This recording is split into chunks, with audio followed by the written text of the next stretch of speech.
하나님 말씀 보겠습니다. 하나님 말씀 고린도후서 13장 5절 말씀입니다. 고린도후서 13장 5절 말씀, 제가 가지고 있는 성경으로는 신약성경 300페이지쯤 됩니다.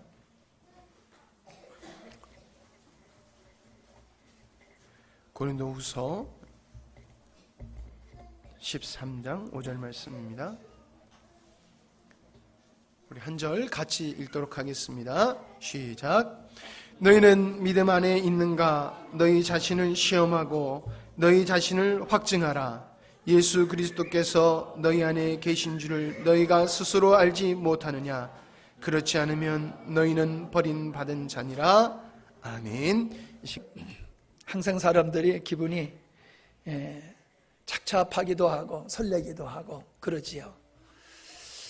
그것은 아마 자기의 삶들을 이렇게 돌아보면서 참 안타까운 그런 것들을 생각을 하기 때문이 아닐까 생각이 듭니다. 우리가 최선을 다해서 살아왔지만은 항상 결과는 최선은 아니다라고 하는 것들을 경험하게 되기도 하지만은 내가 최선을 다한 것보다도 하나님께서는 우리에게 더 큰 은혜를 주셨구나라고 하는 감사의 부분도 우리에게 있는 줄 압니다. 점검이라고 하는 것, 평가라고 하는 것은 비판의 성격이 있는 게 아니라 발전의 목적을 갖는 거지요. 점검해서 잘못된 것, 부족한 것, 이런 것들을 발견하고 그런 걸 시정해서 새로운 계획을 수립을 해서 나가게 되어질 때에 큰 실수가 없는 삶을 살고 보다 더 나은 경제라든가 또 자기 삶이라든가 신앙생활에 그런 발전을 기하게 될 줄로 믿습니다. 우리가 자연재해다라는 말이 있기도 하지만은 인재라는 얘기를 하지 않습니까? 집이 무너져서 다리가 붕괴되어져서 많은 사람들이 또 가스 폭발한다든가 공장에서 화재가 난다든가 기차가 탈선한다든가 등등 우리 주변에서 끊임없는 사건들이 발생하는데 가만히 그거를 들여다보면은 점검을 제대로 안 했다는 거예요.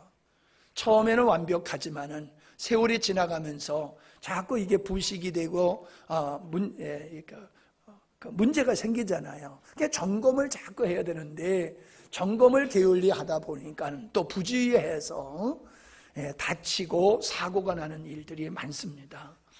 그건 우리가 생활하는 환경 속에만 있는 게 아니라 우리 인생에도 동일하다는 거예요.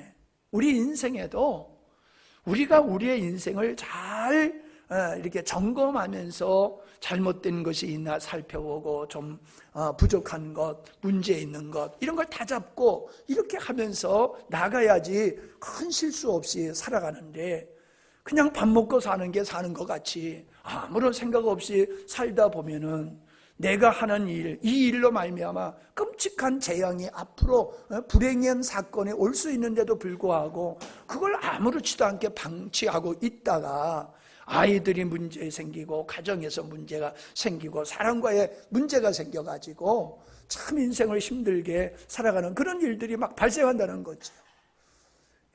그래서 우리가 살아온, 우리가 행한 어떤 그 경제적인 것도 우리가 점검을 해야 되지만은 특별히 우리의 삶을 하나님의 말씀의 기준으로 해서, 왜냐하면 하나님의 말씀은 매뉴얼과 같은 거거든요. 우리를 지으신 하나님께서 인간이 어떻게 살아가야지만이 건강하게 행복하게 살 수 있느냐는 매뉴얼이 성경이라는 거예요. 그래서 성경을 근거로 해서 내가 제대로 지금 생각하고 있는가, 내가 제대로 목적을 잡고 있는가, 내가 제대로 내 삶의 책임을 감당하고 있는가, 이런 것들을 우리가 점검해 보면서 내가 탈선하지 않았나, 빗나가고 있지 않나, 이게 우리의 마음을 점검하고 우리의 생활을 점검하고 그래야 되거든요. 그래야지 사람들이 큰 어려움 없이 살아가게 된다는 거지요. 오늘 우리가 아침에 이제 밥을 먹으면서 사모님하고 그런 얘기를 했어요. 나이가 먹어도 18 청춘이다, 28 청춘이다, 이런 얘기들을 하신단 말이에요. 근데 제가 가만히 보니까는 그래요. 나이는 먹어가도요, 마음은 똑같아요. 육체만 자꾸 바뀌어질 뿐이지 마음과 생각은 이게 똑같다라고 하는 것을 이렇게 보면서 참 신기하다 그런 생각을 합니다. 근데 좀 나이가 먹다 보면은 체력이 안 따르다 보니까 의욕이 떨어질 수도 있어요.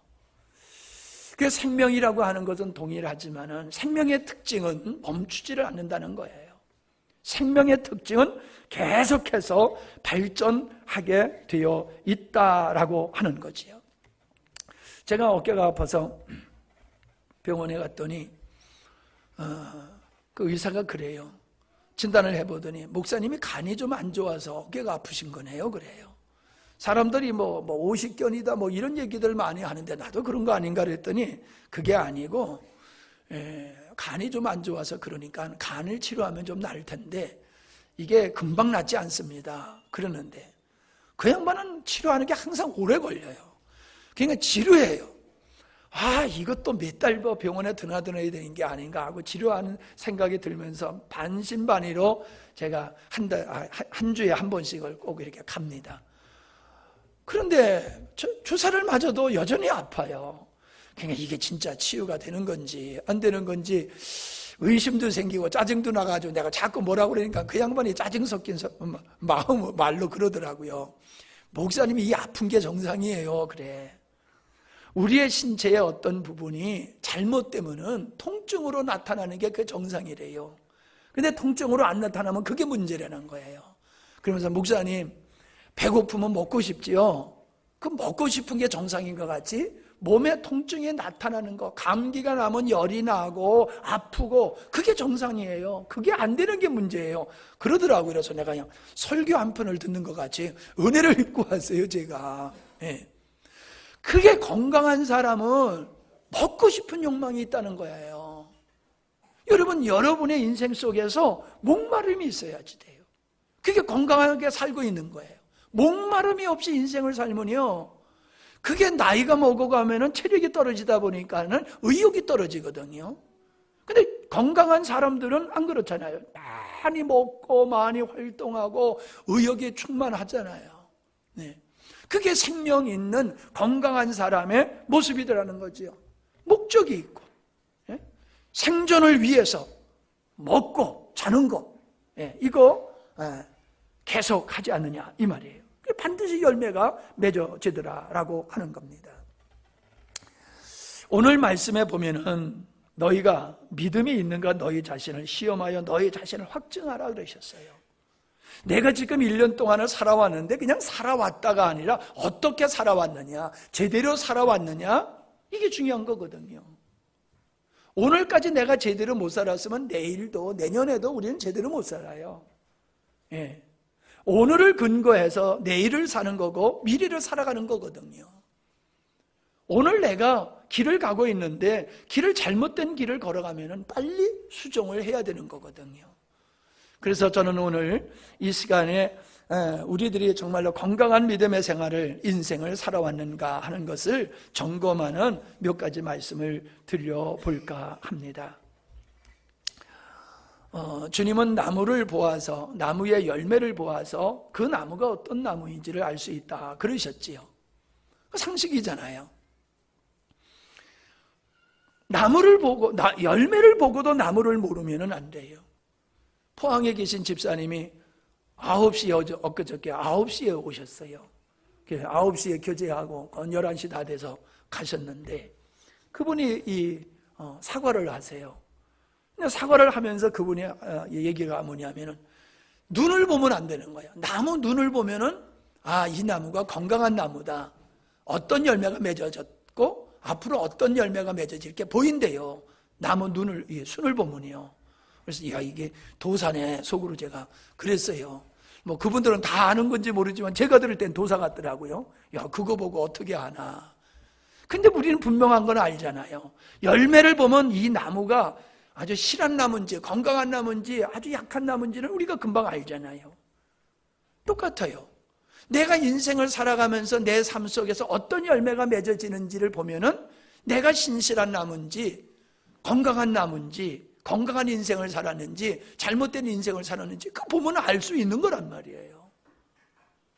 근데 오늘 대부분의 사람들은 자기 삶 속에서 맺어지는 열매를 보고도 내가 지금 제대로 살고 있는지 잘못 살고 있는지를 모르고 있다는 거예요. 이게 깝깝해 죽겠어요. 예? 내 삶 속에서 가시와 같은 열매가 맺어지고 한숨 질 수밖에 없는 사건들이 자꾸 발생하고 아이들에게서 문제가 생기고 경제에서 어떤 문제가 터지고 아픈 일들이 자꾸 발생하고 있다는 건 내가 잘못 살고 있는 거예요. 내가 누구하고 내가 갈등 속에 있다. 누구하고 내가 지금 심각한 어떤 문제를 지니고 있다라고 하면요, 그게 잘못된 열매거든요. 근데 문제는요, 사람들은 항상 그 문제는 남에게 있다고 생각을 해요. 자기에게 문제가 있다고 생각을 하지 않아요. 나는 괜찮은데 당신 저 사람 때문에 그래, 이런 생각을 가지고 살아요. 맞아요. 그런 부분도 있죠. 근데요, 50%는 내 책임이에요. 아무리 나에게 전적인 잘못이 없다 할지라도 50%는 내 책임을 지어야 되는 거예요. 왜냐하면은 그가 잘못되지 않도록 내가 그를 섬겼어야 되는 거예요.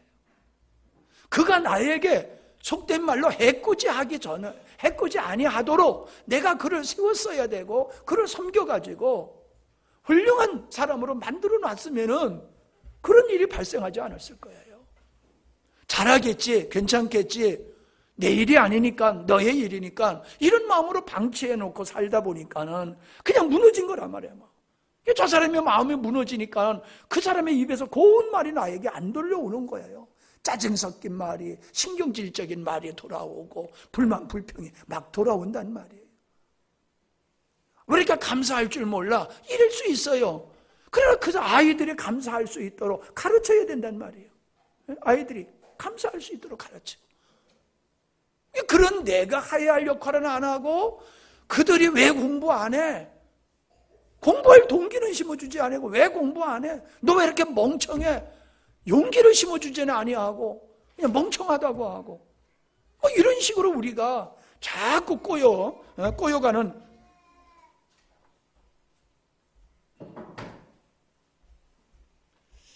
이런 삶은 사실 다른 사람에게 문제가 있지만은 분명히 우리에게 50%의 책임이 있다. 예. 누굴 통해서 내가 어려움을 겪고 있다고 하면 그 책임은 몇 프로다? 누구에게? 내게 50%의 책임이 있다라고 하는 겁니다. 목사님은 늘 그냥 말씀 하나님 의례 그렇게 하는 줄로 사람들이 생각을 해요. 근데 아니에요. 왜 그걸 강조하느냐면 그게 근간이 되기 때문에 그래요. 믿음이 우리의 삶을 튼튼하고 건강하게 만드는 요소예요. 믿음이 상실해보면요, 삶이 무너지게 돼 있어요. 여러분 자신을 보고 주변의 사람을 보세요. 그래서 첫 번째가 중요한 게 뭐냐면 여러분이 얼마나 주님과 말씀에 대한 갈망이 깊어졌느냐, 더해졌느냐라는 걸 한번 생각해 보셔야 돼요. 믿음이 성장할수록이요, 하나님에 대한 목마름, 말씀에 대한 목마름이 증가되게 돼 있어요. 근데 세상 것에 푹 빠져가면 빠져갈수록이요, 이게 자꾸 감소해요. 하나님의 목적이 아니고 세상의 목적이 되고 내가 목적이 되어지고 나에게 기쁨과 위로가 주는 것이 하나님의 말씀이 나의 삶을 살아갈 수 있는 동력이 되고 능력이 되는 게 아니라 세상의 어떤 지위와 권세와 명예, 돈 이런 것들을 가지고 내가 세상을 힘있게 살아갈 수 있다고 생각할 때에 그 사람들의 인생이 점점 무너지는 거예요. 한쪽으로는 올라가지만 한쪽은 썩어들게 돼 있어요. 뿌리가 썩어요. 인생의 뿌리가 썩어요. 복 있는 사람과 악인을 성경에서는 어떻게 평가하고 있느냐 하면 시편 1편에서 말씀하고 있잖아요. 복 있는 사람은 악인들의 꾀를 따르지 아니하며 죄인들의 길에 서지 아니하며 오만한 자들의 자리에 앉지 아니하고 오직 여호와의 율법을 즐거워하여 그의 율법을 주야로 묵상하는 자로다. 그는 시냇가에 심은 나무가 철을 따라 열매를 맺으며 그 잎사귀가 마르지 아니함 같으니, 이게 뭐예요? 의인. 제대로 사는 사람의 모습이 이와 같다는 거예요. 그가 하는 모든 일이 다 형통하리로다. 형통 원하지 않는 분이 어디 있습니까? 다 형통 원하지요. 형통의 은혜를 입으려고 하면 내가 의인의 길을 걸어가야 된다는 거예요. 내가 악인의 길을 걸어가면서 형통의 축복을 기대하는 것은 이건 말이 안 되는 거지요. 의인의 길은 여호와의 말씀, 하나님의 말씀을 즐거워하며 주야로 묵상하며 그 하나님을 갈망하는 자가 의인이야. 그의 삶은 하나님의 은혜로 형통하게 되어 있어 이미 경험하고 기록한 말씀이에요. 악인들은 그렇지 아니하며 오직 바람에 나는 겨와 같도다. 바람에 나는 겨와 같도다. 그러므로 악인들은 심판을 견디지 못하며 죄인들이 의인의 모임에 들지 못하리로다. 형통의 축복에 참여할 수 없다는 거예요. 무릇 악인들의 길은 의인들의 길은 여호와께서 인정하시나 악인들의 길은 망하리로다. 인정하지 않는다는 거예요. 수고하고 애쓰지만은 인정하지 않는다는 거예요. 답안지 아무리 많이 기록해놔도 교수가 원하는 답이 없으면 그거는 찍 긋는 거예요. 한 줄을 써도 교수가 원하는 답을 써놓으면 동그라미예요. 우리가 최선을 다해서 살았다고 인생을 잘 산 게 아니에요. 바르게 사는 것, 의인의 길을 걸어가며 사는 것, 내가 잘 먹고 잘 산다고 지금 잘 사는 게 아니에요. 제대로 사는 것이, 바르게 사는 것이 잘 사는 거지. 아멘? 요즘 사람들은 개같이 살아도요, 잘 먹고 잘 사는 길을 선택해요. 그러니까 삶이 갈수록 사회가 점점 힘들어지고 어려워지는 이유가 거기 있는 거지요. 악인의 길은 망하리로다. 악인의 길은 망하리로다. 여러분이 하나님의 말씀에 대한 어떤 갈망이 없다라고 하면요, 이건 영적으로 연약할 뿐만 아니라 영적으로 질병에 감염된 증상이다. 내가 영적으로 감염된 증상이 병약한 사람이 밥을 먹기 싫어하듯이 영적으로 연약한 사람은 하나님의 말씀이 싫어요. 들어도 그만, 안 들어도 그만, 전혀 영향력을 받지는 못해요. 하나님의 말씀은요, 히브리서의 5장 11절로 14절에 보면은 바울이 내가 멜기세덱에 관하여 할 일이 많다. 근데 내가 이렇게 얘기를 해도 너네들이 이해를 할 수 없으니까 내가 말을 안 한다. 아끼는 것이 있어요. 그러면서 하는 얘기가 뭐냐 하면은 우리에게 영양 공급이 되어지는 아주 기름진 음식일수록 딱딱하다. 질기다. 그렇게 말씀하셨어요. 그와 같이 영적으로 우리에게 유익이 되는 말씀은 그냥 상식적인 게 아니라는 거예요. 묵상해야 된다는 거예요. 듣고 집중하여 듣고 묵상하는 거예요. 되새김질. 자꾸 되새김질 할 때에 단단한 음식을 곱게 씹어야지 소화가 잘 되듯이 하나님의 말씀을 깊이 묵상하게 될 때에 그 말씀이 깨달아질 때에 그 말씀이 나에게 능력이 되어지고 우리의 삶을 살찌게 풍성하게 하는 거다라고 말씀하고 있어요. 그런데 하나님의 말씀을 그렇게 곱씹어 먹어야지 은혜가 되는 건데 사모하지도 않는데 아예 듣지도 않는데 옥토에 떨어지지도 않는 데서 뭐가 나겠냐 말이에요. 마음밭에 하나님의 말씀이 떨어져야 돼. 그게 소화가 돼야 돼. 그래야지 이게 능력이 되는 거란 말이에요. 그러니까 하나님에 대한 목마름과 말씀에 대한 목마름이 옥토예요. 옥토. 예? 옥토예요. 예배 시간에 참석했다고 해서 다 되는 게 아니에요. 여러분의 마음속에 옥토가 돼 있어야 돼요. 옥토. 그래야지 말씀에 들어가요. 옥토가 안 되면 말씀이 안 들어가요. 왜 우리가 준비 기도를 해야 됩니까? 예배 준비가 뭐가 필요합니까? 옥토를 만드는 거예요. 옥토. 왜 앞에 찬양을 많이 합니까? 옥토를 만드는 거예요. 하나님의 말씀을 잘 받아들일 수 있는 옥토를 만드는 거예요. 그런데 이것저것 일들로 바빠가지고 늦게 와가지고 속된 말로 허겁지겁 달려와서 예배 드리면요, 마음에 옥토가 준비가 안 되는 거예요.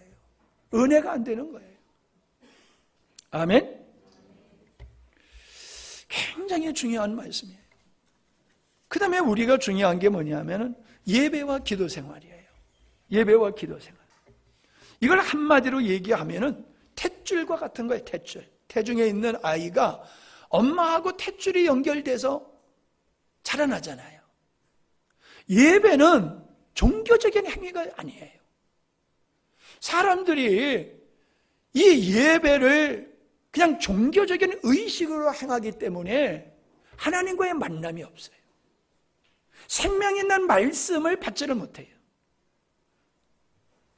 그러니까 전하는 사람도 생명의 말씀을 전해야 되지만 듣는 사람도 하나님의 말씀을 받을 수 있는 하나님과 나와의 인격적인 관계 속에서 예배가 이루어져야지, 그냥 의식으로서, 종교적인 행사, 의식으로서 예배를 드려가지고는, 그래가지고는 하나님의 은혜, 주님의 만남의 역사가 이루어지지 않는 거예요.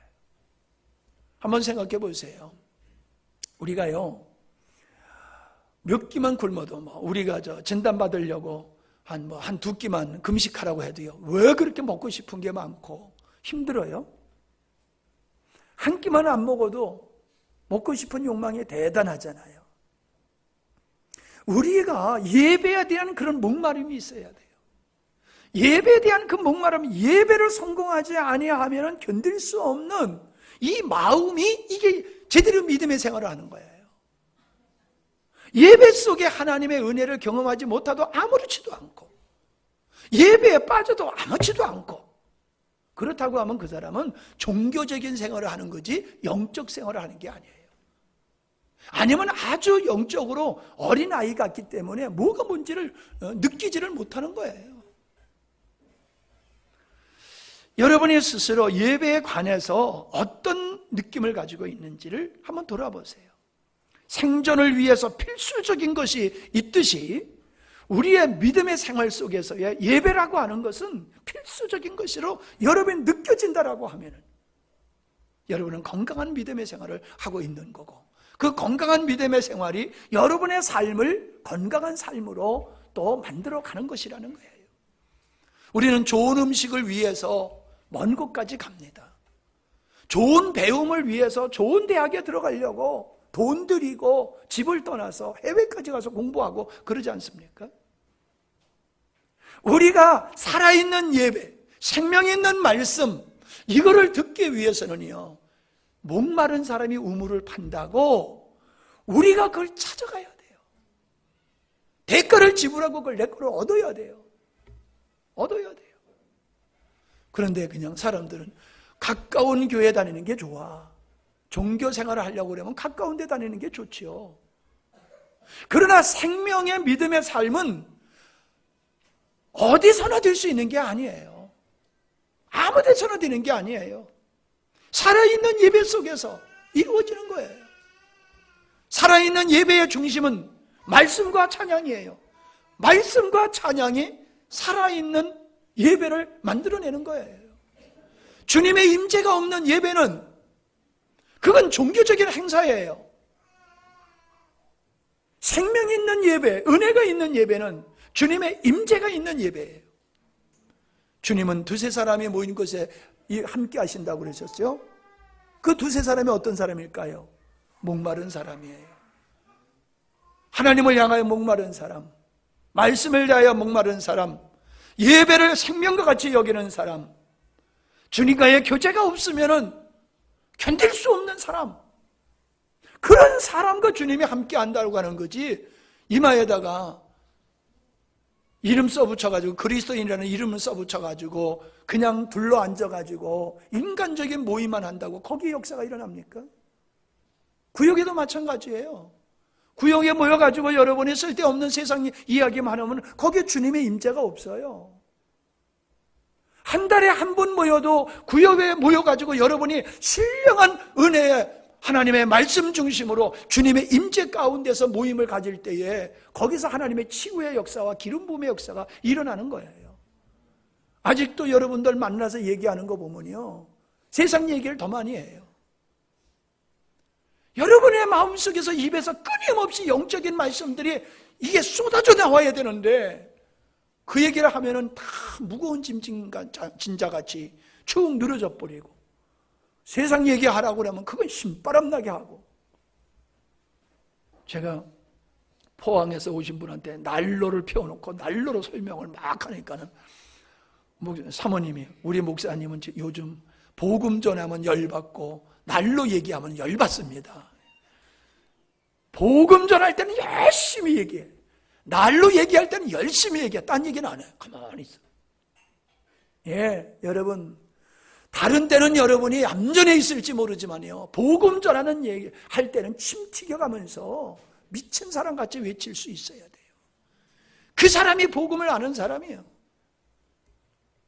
제가 난로 얘기만 하면 왜 그렇게 하냐면, 제가 계속 난로를 연구하고 배우고 연구하고 또 뜯어다가 다시 하고 뜯어다가 설치에다 뜯어다가 다시 하고 그래가지고요, 사택에 있는 걸 이제 완벽하게 만들어 놨더니 나무가 진짜 조금 들면서 얼마나 뜨거운지 기분이 그렇게 좋을 수가 없어요.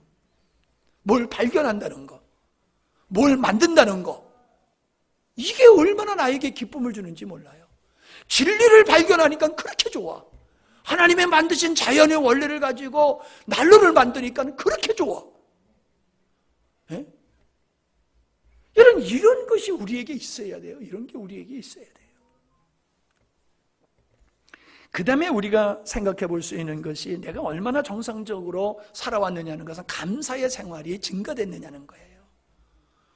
감사의 생활이 증가된다는 것은 환경의 변화를 의미하는 게 아니에요. 우리가 살아가면요, 육신을 입고 살아가는 동안은 끊임없이 어려움이 닥쳐옵니다. 어쩔 수 없어요. 그건 피할 수 없어요. 근데 하나님은 그거를 극복하게 하시고 고난 속에서 감사케 하는 게, 이게 하나님의 역사예요. 이게 믿음의 증거예요. 믿음에 있는 사람은 고난 속에서도, 힘들고 어려움 속에서도 감사해요. 이게 믿음의 능력이에요. 여러분, 좋은 환경 속에 감사 누가 못해요? 다 할 수 있지요. 어려운 가운데 감사할 수 있는 게 그게 믿음이라니까요. 신기한 거예요. 왜? 고난 가운데 하나님의 섭리가 있음을 알기 때문에 그래요. 내가 이 고난을 잘 견디고 나가면은 놀라운 하나님의 은혜를 내가 입을 수 있다고 하는 것을 경험했어요. 그러니까 지금은 힘들지만은 이걸 극복하게 되면 나에게 축복이 된다는 걸 알아요. 그러니까는 고난 속에서도 힘들고 어려워도 감사를 하게 되는 거예요. 예수 믿는 사람은 무조건 감사해라, 아니에요. 절대로 신앙은 우격다짐으로 하는 게 아니에요. 아주 논리적이고 과학적이고 사실적이에요. 자세가 달라지는 거예요. 나 중심적인 사람일수록 불만 불평이 많아요. 그러나 섬기는 자세의 마음을 가지고 은혜를 깨닫는 이 겸손한 마음을 가진 사람은요, 고마울 줄을 알아요. 고마워할 줄을 알아요. 그래서 감사가 넘치는 거예요. 은혜를 은혜로 여기기 때문에. 은혜를 은혜로 여기기 때문에. 이번에 자꾸 포항 얘기를 하는데, 이분이 3박스, 지난번에도 2박스인가? 사과를 갖다 주더니 이번에도 그냥 3박스를 가져와서, 시간이 안 된다니까 목사님 지나가는 길에 그냥 제가 사택에다 그냥 문 앞에다 놓고 갈게요 그러더라고. 아니, 뭐가 내가 그분한테 뭘 그렇게 베푼 게 있다고 올 때마다 그냥 몇 박스씩 사과를 가지고 와서 잡수시라고, 그리고 주고 가요. 그분들은 와서 말씀을 들으면서, 몇 마디 말씀을 들으면서 너무너무 좋아해요. 너무 나는 큰 은혜를 받고 간다라고 하면서 어떻게든지 그냥 목사님 사모님을 섬기려고 애를 써요. 그냥 우리는 별거 아닌 것 같은데, 작은 거지만 그거를 은혜로 알고 귀하게 여기니까는, 그러니까 감사가 넘치는 것이더란 말이에요. 근데 어떤 사람은요, 그냥 괴롭히기만 하고요, 감사할 줄 모르는 사람이 있어요. 예. 감사할 줄 모르는 사람 보면 참, 우리 주님은 어떠실까? 영적인 사람, 믿음이 성장하는 사람일수록 은혜를 은혜로 알고 감사가 증가되는 줄로 믿습니다. 예. 송구영신 예배 전에 제가 우리 경식 형제님하고 약속했던 거는 1월 달로 좀 연기를 해야 되겠어요. 여러분 가정에서 개인별로 가정별로 감사했던 거를 좀 여러분이 글로 써서 송구영신 예배 때에 좀 같이 나누는 그런 시간을 좀 가졌으면 좋겠어요. 감사를 우리가 생각해 보면 감사거리가 넘치는데 그냥 지나가다 보니까 감사거리를 다 놓치고 지나가요. 그래서 그런 시간을 한번 가져보려고 그러니까는 다 만들어 보시기를 바랍니다. 감사가 넘치면 우리 삶이 풍요로워져요. 근데 감사가 떨어지면 우리의 삶이 아주 척박하게 되고 메마르게 되어 있어요. 메마르게 되어 있어요. 예. 그 다음에 제가 생각해 볼 수 있는 것은 헌신이에요. 헌신. 어린일수록 자기 중심으로 살지만은 성장할수록 남의 중심으로 사는 게 그게 인생이거든요. 어릴 때는 그냥 다 온 가족이 자기를 위해서 섬기잖아요. 근데 성장할수록 섬김의 자리로 바뀌어지잖아요. 신앙생활도 마찬가지예요. 어린아이의 믿음, 교회 처음 나왔을 때는 성도들이 자기를 챙겨주는 것이 좋아. 교인들이 나를 사랑해주고 나를 챙겨주고 위로해주는 게 좋아. 그래서 나와. 믿음의 생활을 하다 보니까 어느 날 바뀌어가지고 내가 돌볼 사람이 자꾸 생겨. 저 사람도 내가 섬겨야 할 사람, 이것도 내가 돌봐야 할 일이네. 바뀌어지는 거예요. 처음에는 누가 나를 안 섬겨주나, 누가 나를 안 안아주나, 이게 맞아요. 그러다가 이제 나중에 신앙생활을 하고 집사님이 되고 권사님이 되고 이러면은 섬기는 폭이 점점 넓어지는 거예요. 많아지는 거예요. 뭐 쉽게 얘기하면은 집사 때는 한 사람 섬긴다 그러면 권사가 되면은 구역장이 되면 구역을 섬기는 것이 되는 거란 말이에요. 목사가 뭐예요? 교인 전체를 섬기는 게 목사가 할 일이란 말이에요. 그러니까 여러분이 스스로 자신을 볼 때에 내가 교회 안에서, 내가 사회 속에서 내가 섬겨야 될, 너 섬겨라 라고가 아니라 내 마음속에 섬겨야 될 부분들이 많이 보이면은 그 사람은 성숙한 사람이에요. 그 사람은 성숙한 사람이에요. 근데 섬길 것이 안 보여. 어떤 사람이 힘들어 해도 그게 힘든 사람인지 아닌지 안 보여. 관심조차도 없어. 그러면 그 사람은 영적으로 어린 사람이에요. 비록 장로가 됐다 할지라도, 비록 목사라 할지라도 힘들고 어려운 사람을 보고도 그걸 못 느끼고 도와줄 마음이 안 생긴다고 하면은 그건 죽은 사람이에요. 보여야 돼요. 그리고 마음이 아파야 돼요. 마음이 가야 돼요. 그리고 손도 가야 돼요. 주머니를 털어야지 돼요.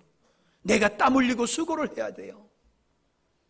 그게 영적인 사람이고 그게 믿음의 사람이고 그게 성숙한 사람의 모습이에요. 내가 우리 주일학교 아이들한테 얘기해. 야, 너네들 공 좀 넣던 돈 가지고 한번 사봐라. 근데 우준이 어디 있어? 에? 시합 갔어? 아이고, 시합 때문에 주일 예배 빠지게 되면 안 되는데 공 잘 차가지고 믿음 떨어지면 어떻게 할게요? 내가 걔네들 공 사줄 돈이 없어서 공 사라고 그런 게 아니에요. 우리 어렸을 때에 동네 친구들끼리 돈 1원씩 모아가지고 공 사가지고 차다가 가시나무한테로 뻥 차가지고 펑 트지면 얼마나 속상했는지 몰라요. 어렵게 사가지고 몇 번 차다가 그땐 때울 수도 없어요. 그냥 퍽 트지면 그만이야. 막. 그러면 속이 상해가지고 막 그랬던 생각이 나요. 교회에서 사주는 거, 부모님이 사주는 거 사줄 수 있어요. 근데 저 돈으로, 저들 용돈으로 한번 사가지고 차보는 것도 괜찮단 말이에요. 아낄 줄을 알고. 그냥 놀다가 그냥 여기저기다 그냥 버려놓고 그냥 가버려. 주일학교 애들 빵 먹다가 반 먹다가 쓰레기통에다 버리는 거 내가 쓰레기 정리 맨날 하잖아. 주일 끝나면은. 쓰레기 통 뒤집어 청소하다 보면요. 반 먹고 반 버린 것들이 많이 나와요. 그 잘못된 교육이에요. 먹고 싶지 않으면 안 받아야지. 먹지도 않고 버릴 걸 왜 받아가지고 몇 입 먹고 왜 버려? 교육을 똑바로 시켜야 돼요. 가정에서도 교회에서도 똑바로 시켜야 돼요. 섬김의 장이 넓어져야 돼요. 섬김의 깊이가 달라져야 돼요. 왜? 부담스럽으니까 아무 말도 안 하고 가만히들 계십니까? 섬김의 장이 넓어지고 섬김의 깊이가 깊어져야 된다는 거예요. 그게 성숙한 사람이에요. 대접받는 거 누가 못합니까? 성숙한 사람만이 섬기고 대접을 할 수 있는 거다라고 하는 겁니다. 사람은 자기가 관심이 가는 것, 자기가 좋아하는 것, 자기가 중요하게 여기는 것에 시간을 투자하고 돈을 씁니다. 자기가 원하는 것을 위해서는 아깝지를 않아요. 내가 하나님 중심이고 하나님의 내 인생의 기초라고 하는 것을 안다라고 하면은, 그리고 그분의 일이야말로 가장 가치 있는 일이고 위대한 일이고 소중한 일이라고 안다라고 하면은 우린 시간과 재능과 물질을 하나님 중심으로 사용하게 되어 있습니다. 나를 위해서는 인색할지 모르지만은 거룩한 일, 하나님의 일, 생명을 살리는 일, 사람을 세우는 일에는 아까움이 없어야 돼요. 아멘? 여러분이 그런 마음이 증가하셨냐는 거예요. 그런 마음이 증가하셨냐는 거예요. 그러면 여러분 1년 동안 제대로 사신 거예요. 잘 사신 거예요. 그런데 나에게는 그런 변화가 없다. 나에게는 그런 변화가 없다. 그러면 믿음의 생활 아무리 아멘 할렐루야 많이 했어도 믿음의 생활을 정상적으로 한 게 아니다. 저는 그렇게 평가를 합니다. 교회 이렇게 이제 동네서나 어디서나 친구들이나 모임이나 교회 모임이나 보면요, 밥상 차려놓는 데 가서 숟갈 드는 일은 쉬워요. 근데 밥상 차리기까지는 얼마나 힘듭니까? 우리가 교회에서 어떤 일을 할 때에 적극적으로 동참하는 사람이 있는가 하면은 그냥 숟갈 들 때만 참여하는 사람이 있어요. 거기다가 또 맛있네 없네 또 그것까지 한다고. 여러분 그러면 안 돼요. 교회 행사는 숟갈 드는 데 참여하는 것보다도 밥상 차리는 데에 참여하는 게 더 중요한 거예요. 밥상 차리는 데는 바쁘다고 힘들다고 안 오고, 차려놓으면 와가지고 맛있네 없네 이런 식으로 믿음의 생활하는 거는, 그것도 초신자가 그러면은 이해가 돼요. 신앙생활 오래 해가지고도 그냥 내 것만 챙겨와가지고 내가 이 행사를 통해서 하나님의 역사가 어떻게 이루어질까, 내가 할 일이 뭘까, 이걸 생각해야 되는데 그거는 내 일로 바빠서 안 오고 와서 내 몫만 챙기는 거. 여러분 교회는 무조건 주는 것이 아니에요.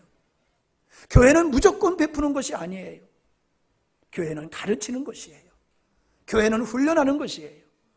그리고 여러분의 가정에서, 여러분의 삶의 터전에서 빛과 소금과 같이 섬기는 삶을 살도록 훈련하는 것이에요. 훈련하는 곳에 와서 대접받으려고 들어.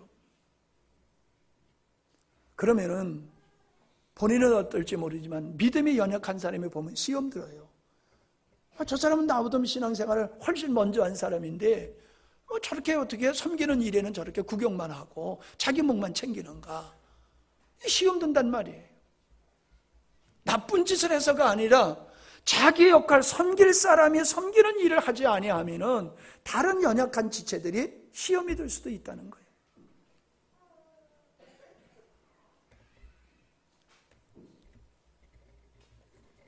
그리고 여러분이 순종의 삶이 얼마나 증가했느냐라고 하는 거지요. 우리가 순종 가장 중요한 순종이 결국 뭐예요? 하나님의 말씀에 순종을 의미하는 거잖아요. 주님은 땅끝까지 이르러서 내 증인이 되라 그렇게 말씀을 하셨잖아요. 땅끝까지 이르러서 내 증인이 되라. 성령을 보내주신 목적도 우리로 하여금 복음을 증거하는 사람으로 우리를 하나님의 자녀로 부르셨을 뿐만 아니라 우리를 복음의 증인, 예수 그리스도의 증인으로 주님이 우리를 세우셨다는 거예요. 우리 입에는 예수가 자랑, 예수 자랑이 우리 입에서는 끝나서는 안 돼요. 예수 자랑이 전도예요. 교회 자랑, 예수 자랑, 이것이 잘 안 된다라고 하는 거는요, 여러분이 구원받지 못한 영혼들, 방황하는 영혼들을 보면서도 만약에 여러분의 마음에 어떠한 안타까움이 발생하지 않는다라고 하면은 지금 내가 누리고 있는 구원이라고 하는 가치에 대해서도 깊은 감사가 없는 거예요. 내가 받은 구원의 은혜, 하나님의 자녀가 되어서 하나님을 아버지라 부르고 있는 이 은혜가 어떤 것과도 바꿀 수 없는 천하제일의 은혜라고 하는 것을 깨달은 사람은 예수를 자랑할 수밖에 없고 십자가를 얘기할 수밖에 없고 생명 되신 예수님을 말할 수밖에 없는 거예요. 근데 그거를 못한다라고 하는 것은 내가 받은 은혜를 제대로 그 가치를 모르고 있는 거예요. 또 날로 얘기할게요. 날로 얘기만 하면 내가 재밌다니까요. 요즘 내가 난로를 자랑하는 게 아니라 그 난로의 원리, 하나님께서 난로를 거꾸로 타는 이 난로가 작은 나무를 가지고 고열을 내서 따뜻하게 살 수 있도록 이렇게 만들어 놓은 그 원리가 너무 재밌는 거예요. 그리고 그 원리를 이용해서 하나님의 자녀들이 겨울에 춥지 않고 따뜻하게 사는 게 얼마나 축복이냐. 그래서 내가 그런 사람을 도와줄 수 있다는 게 얼마나 즐거우냐. 그래서 내가 그렇게 거꾸로 타는 난로를 자랑하고 좋아하고 만들어주고 그러는 거예요. 좋은 건 자랑하게 돼 있어요. 좋은 건 자랑하게 돼 있어요. 여러분 자식 자랑하는 사람 보세요. 욕을 먹어가면서 자랑하잖아요. 아이고 너 잘났다. 그래도 자랑하잖아요. 자랑하고 싶어서 못 견디잖아요. 입이 근질근질 거려가지고. 자랑하지 못해서 속상한 거지. 우리는 예수 자랑을 멈춰서는 아니 될 줄 믿습니다. 우리의 교회를 여러분 자랑하셔야 돼요. 우리의 목사님, 우리의 사모님, 우리의 집사님, 우리의 권사님, 우리가 자랑할 수 있어야 돼요. 왜요? 우리는 부족하지만은 하나님의 엄청난 은혜를 입은 사람들이에요. 세상을 등지고 주님을 바라보면서 살아가는 하늘의 사람들이 모인 것이 영광스러운 교회예요. 우리 교회는 젊은 사람들로 이루어진 교회, 그게 자랑거리가 아니에요. 우리 교회는 산속의 아름다운 모습을 가지고 있는 교회다, 그게 자랑거리가 아니에요. 우리 교회는 복음을 사랑하는 사람들이 모인 교회예요. 주님을 사랑하는 사람들이 모인 교회예요. 주님을 위해서는 목숨도 내놓은 사람들이 모인 교회예요. 복음으로 꽉 차가지고 복음의 즐거움으로 살아가는 사람들이 모인 교회예요. 그 복음으로 변화된 사람들, 그 사람들이 모인 교회예요. 우리가 자랑을 해더라도 제대로 해야지 돼요. 제대로 해야 돼요. 우리 교회는 서로가 사랑하고 순종을 하기를, 정말로 온전한 순종을 하는 감사가 넘치고 불만 불평이 없는 교회, 서로가 희생하고 서로가 먼저 섬기려고 하는 교회. 우리는 주일학교 아이들부터 어른들까지 다 함께 하는 교회. 여러분 우리 교회 자랑할 게 얼마나 많은지 몰라요. 그런 걸 자랑해야 돼요. 그런 걸 자랑해야 돼요. 그런 걸 자랑한다라고 하는 것은 나를 드러내서 높여줘라 그 얘기가 아니에요. 네가 자랑해서 너를 스스로 높여라 이런 의미로 자랑하라는 게 아니에요. 사람들이 뭐가 진리인지를 몰라요. 뭐가 길인지를 몰라요. 뭐가 참된 건지를 몰라요. 그런 사람한테 이게 맞아, 그거 하라는 거예요. 예수님이 나를 본받으라고 그러셨잖아요. 바울이 내가 아버지를 본받은 것 같이 너희들은 나를 본받으라고 그랬잖아요. 우리 그렇게 말할 수 있어야 돼요. 날 본받아. 날 본받아. 우리 교회를 본받아.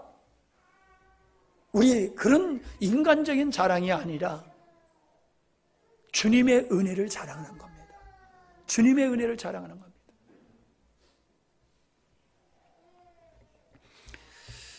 마지막으로 생각해 볼 수 있는 것이 뭐냐 하면은 여러분의 주변을 한번 이렇게 돌아보시기 바랍니다. 여러분에 있는 주변에 있는 분들을 한번 여러분이 친하게 자주 만나는 사람, 밥 잘 먹고 자주 만나서 차 마시면서 얘기하는 그런 가까운 사람들을 한번 생각해 보세요. 그분들을 한번 주님의 입장에서 평가해 보세요. 그분들이 경건한 사람인가? 그분들이 인생을 제대로 살고 있는가? 그분들의 자녀들이 똑바로 올곧게 성장하고 있는가? 그 가정에서 웃음이 터져 나오는가? 아니면 비명소리가 터져 나오는가? 그 얼굴에 밝음이 있는가? 어둠이 있는가? 그 입술에서 나오는 말들이 부정적인 거가 긍정적인 건가? 여러분이 맨날 만나고 자주 만나고 친숙하게 지내는 사람들을 평가해 보세요. 왜 그분들을 평가하라고 그런 줄 압니까? 그 모습이 여러분의 모습이기 때문에 그래요. 사람은 비슷한 사람끼리 놀게 돼 있어요. 성향이 같은 사람끼리 친해지게 돼 있잖아요. 그러니까 나하고 가까이 지내는 그 사람은 어떤 사회적인 경제적인 환경 때문에 그러는 거 말고 친분적으로 내 친구야라고 마음을 나눌 쓰고 시간을 나누면서 지낼 수 있는 그런 친구된 가까운 사람을 얘기하는 거거든요. 그 사람이 곧 내 모습이에요. 그 사람의 모습이 내 모습이에요. 그 사람의 성향이, 내가 그 사람을 좋아하는 것은 그 사람이 가지고 있는 성향과 내가 같은 성향을 가지고 있기 때문에 그 사람과 가까운 거예요. 그러니까 여러분의 관점에서 보지 말고 하나님의 말씀에 근거해서 그분들을 평가해 보면 여러분의 모습을 볼 수 있는 거예요. 여러분의 주변에 경건한 사람들이 늘어나고 있습니까? 저는 인생을 살면서 너무 기쁘고 즐거운 게 뭐냐면 좋은 사람들을 만나는 거예요. 하나님이 좋은 사람들을 나한테 붙여주시고 말씀을 사모하는 사람들을 붙여주시고 순종하는 사람들을 붙여주시는 걸 보면 너무너무 저는 행복하고 좋아요. 야, 이 산속에 여기까지 이분들이 나를 찾아온다? 이 좋은 분들이 서울의 소문을 듣고 나를 찾아온다? 이게 저는 얼마나 기쁜지 몰라요. 저를 행복하게 만드는 것은 좋은 사람이 나를 찾아온다는 거예요. 하나님을 사랑하는 사람들이 나를 찾아온다는 거예요. 진리를 추구하는 사람들이 나를 찾아온다는 거예요. 그건 내가 그런 사람이 되어 있다는 거예요. 내가 나이가 먹어갈수록 내가 행동하는 활동은 점점 미약해질지 모르지만은 난 여기다가 아주 그럴싸하게 도시 사람들이 오면은 편안하게 차 마시면서 즐길 수 있는 그런 공간들을 만들어 놓고 쉴 수 있는 공간을 만들어 놓고 오시면은 그 멋진 분위기 속에서 편안한 분위기 속에서 차 마시면서 과일 나누면서 영적인 은혜, 말씀의 은혜를 나누고 그런 생활을 하고 싶어요. 지금도 하고 있지만은 지금보다도 더 멋진 환경을 만들어 놓고 하고 싶어요. 경식이 형제가 좀 많이 도와줘야 될 거야. 그런 환경 만드는 거. 얼마나 보람되어 여러분. 하나님의 귀한 사람들을 섬기는 일이야. 너무너무 행복한 거예요. 이렇게 한번 생각해 보세요. 사람은 영향을 주고 영향을 받게 돼 있잖아요. 그죠? 그러면은 나를 통해서 내 주변의 사람들이 얼마나 바뀌어지고 있느냐. 힘들고 어려운 사람들이 위로받고 소망을 갖고 있느냐. 낙담과 좌절과 방황했던 사람들이 소망을 갖고 희망을 갖고 새로운 꿈을 갖고 경건의 길에 매진하고 있는가. 내적인 변화, 영적인 변화, 거룩한 성숙으로 나를 만난 사람들이 그렇게 변화되어지는가. 나를 통해서 변화된 사람들이 얼마나 있는가를 한번 생각해 보세요. 주님은 우리에게 그러셨잖아요. 너희는 세상의 소금이고 빛이다. 소금의 존재는 안 보여요. 근데 소금에 들어가야지 음식이 맛있잖아요. 아, 맛있다라고 하는 게 뭐예요? 간이 맞다는 거잖아요. 간이. 여러분, 우리가 맛을 내는 사람이 돼야 돼요. 그래서 이 구역에 들어가면 이 구역이 맛있는 구역이 돼야지 돼. 이 사람이 우리 구역에 들어오면 힘들어. 그러면 아니에요. 그 사람의 가는 곳곳마다 평화가 임하고 사랑과 화합이 이루어지고 은혜가 넘치고, 그러면 소금과 빛의 역할을 잘하는 거예요. 내가 살아오면서 나 때문에 덕을 보고 사는 사람이, 나 때문에 덕을 보고 사는 사람이 늘어나야지 돼요. 아멘이 어째? 속으로도 다 아멘 하시는 게 보이긴 보이지만 좀 듣고도 싶어. 네. 따라합시다. 나 때문에 덕을 보는 사람이 늘어나야 내가 제대로 사는 거다. 네. 나 때문에 덕을 보고, 나 때문에 믿음의 생활을 잘하고, 나 때문에 가정이 치유되고, 나 때문에 인생이 치유되고, 나 때문에 저가 위로를 받고, 나 때문에 저가 문제점을 해결하고, 그거 보는 재미가 얼마나 좋은지 몰라요. 요즘 우울증으로 고생하는 애들이 얼마나 문제 많아요. 어른만이 아니야. 애들이 우울증이 많아. 가정의 문제로 살겠다 못 살겠다는 사람이 너무나 많아. 그런 사람이 우리를 만나가지고 그런 사람들이 치유되고 대학 가고 정상적으로 생활하고 믿음의 생활을 잘하는 거 보면요, 배가 불러요. 배가 불러요. 할렐루야. 여러분, 그런 일에 여러분이 매진을 해야 돼요. 그런 일에. 아이고, 성적 좀 얼마 올리고 좋은 대학 진학하고 좋은 회사에 취직하고 그걸 목적으로 삼아요? 밭에 소출이 좀 늘어났다고 그걸로 만족해요? 장사를 좀 잘했더니 장사가 올해는 좀 잘 됐다, 그걸로 인생을 만족해요? 그건 세상 사람들이 바라는 거예요.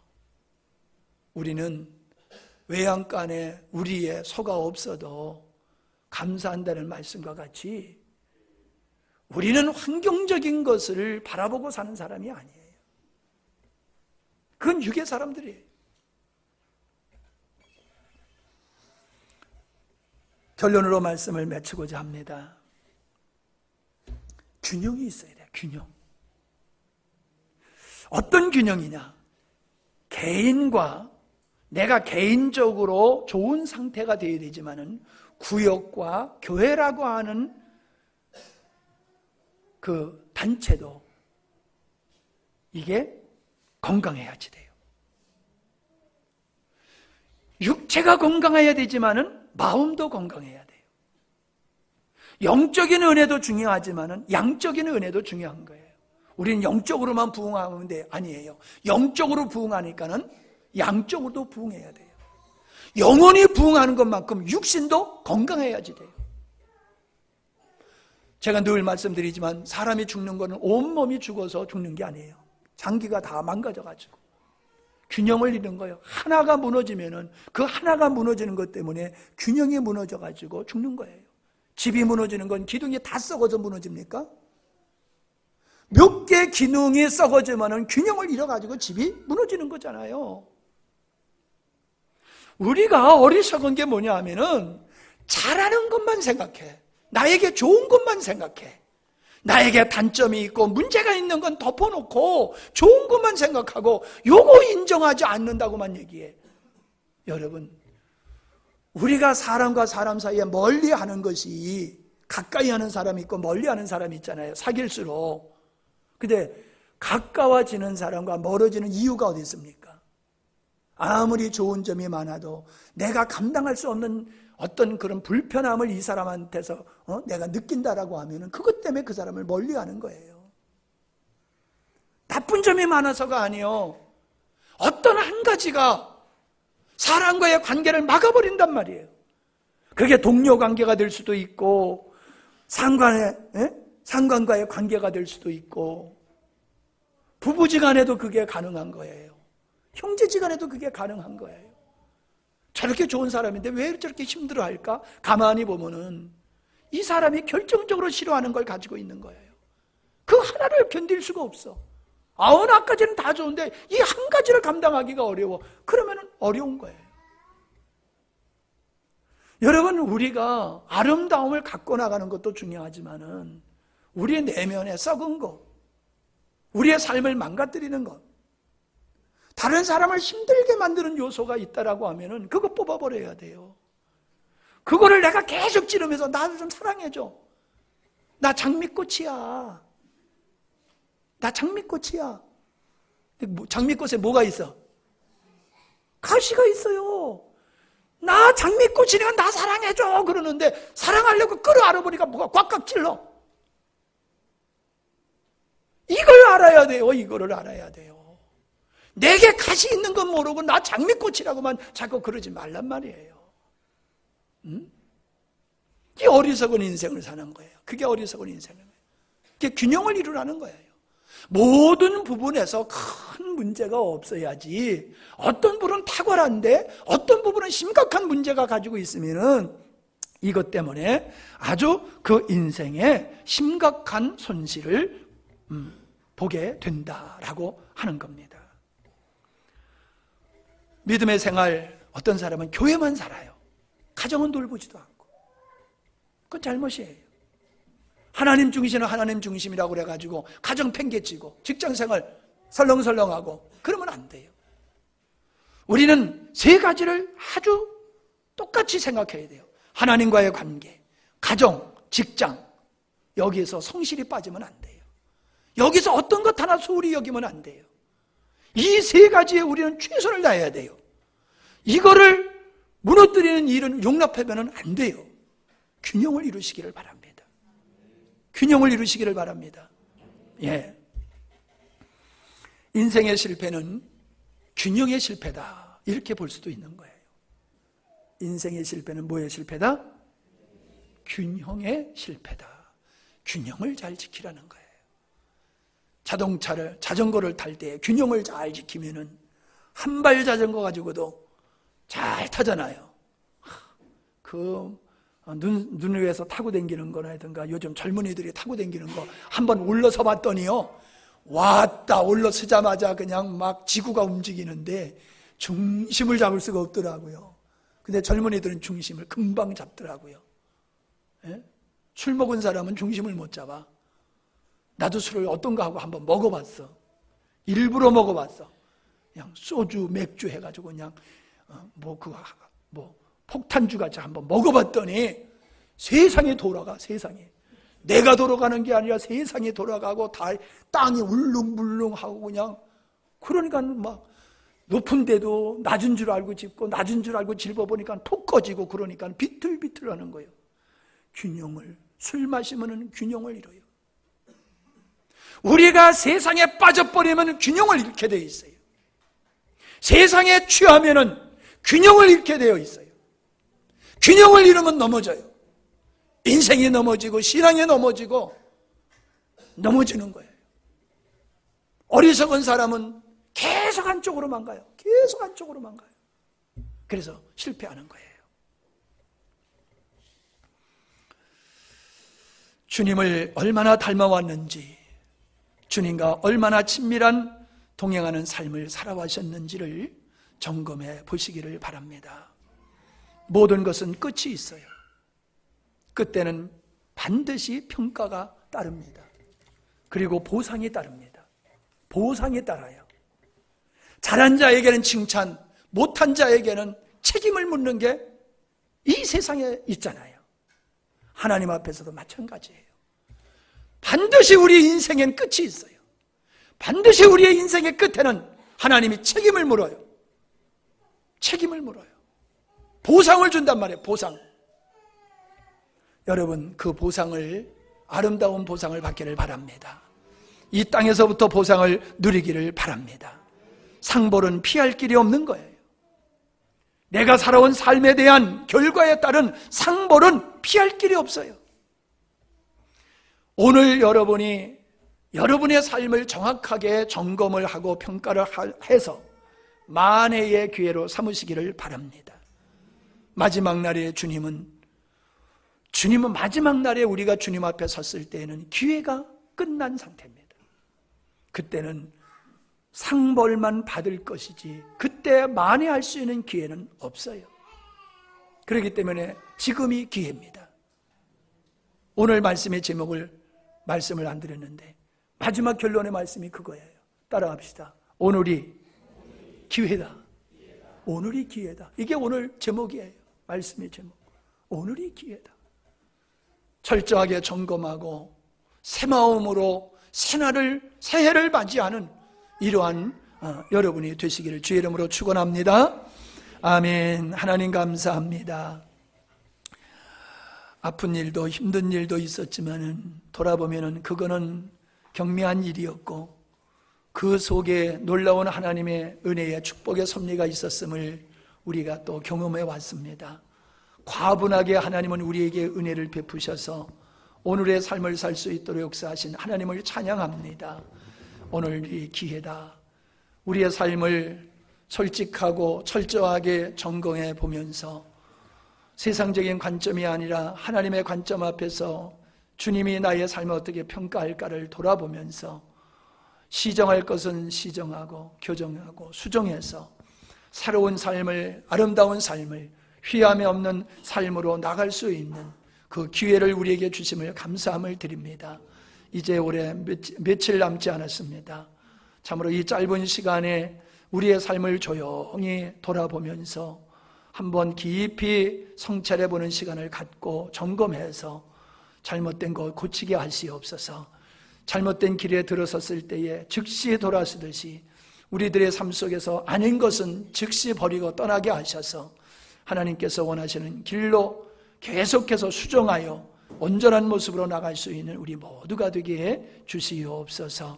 잘못된 생각을 가지고 세상에 어떤 유혹을 이기지 못하고 마음을 뺏기고 시간과 여러 가지를 뺏기는 사람들이 좀 있습니다. 우리가 그런 사람들 같이 되지 않게 하시고 참으로 세상의 모든 것을 우리가 양보하고 버리고서라도 우리가 주님을 찾고 주님으로 살아가는 저희들이 되게 해 주시옵소서. 예수님의 이름으로 기도하옵나이다. 아멘.